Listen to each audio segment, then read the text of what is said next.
sa real life. So ano yung katangian ni Alden na why you would imagine him to be you and him? Well, kasi nakilala ko na rin po talaga si Alden.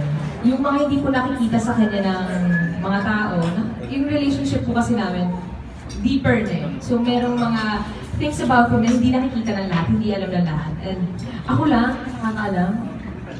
So parang ngayon, parang sigara, parang gusto ko din na kung ano man yung kulang sa pagkatao. Gusto kong buuin.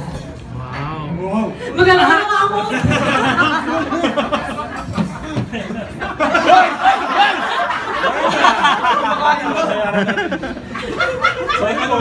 Sorry po. Okay, safe. Ayun po, parang in a way, since nga, main... Kumakain. Nasa adobo niyo. Since main, parang ang nangyari nga is like Angkrin Gara. So, I like the... Good! Yung Barjain tinama.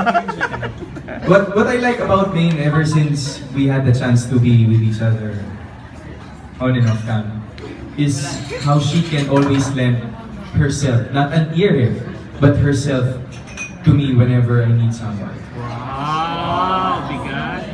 Ang deep! Pero baka pwede laban siya.